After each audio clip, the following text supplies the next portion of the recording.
আজকে রান্না করব কাটাপোনা মাছ। কাটাপোনা আমি করব আলু পটল দিয়ে দম।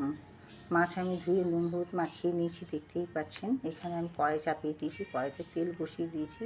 তেল আমার গরম হয়ে গেছে, এবার একে একে মাছ ভেজে আমি তুলে নেব। মাছ ভাজা হয়ে গেছে। এদিকে আমি দিয়ে দিয়েছি কড়াইতে পটল ভাজা হচ্ছে, আর একদিকে আমি আলু সেদ্ধ করে নিয়েছি। আমার দমের আলুগুলো পটল লাল লাল করে ভাজা হয়ে গেছে। এখানে আমি এবার দেবো মশলা আমি রেডি করে নিয়েছি।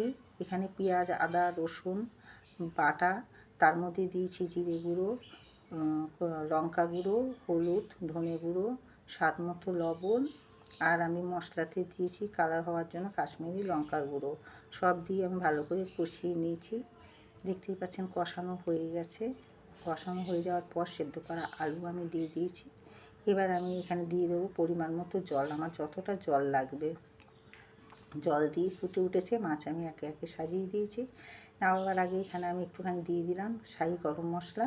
মাছ আমার রেডি। আপনারা কারা এরমভাবে আলু পটলের দম করে খান জানাতে কিন্তু ভুলবেন না। আমার রান্না যদি ভালো লাগে লাইক কমেন্ট করে আমার পাশে থাকবেন। আজকের মতো টাটা, আবার আমি আসবো নেক্সট ভিডিওতে। ভালো থাকবেন, সুস্থ থাকবেন।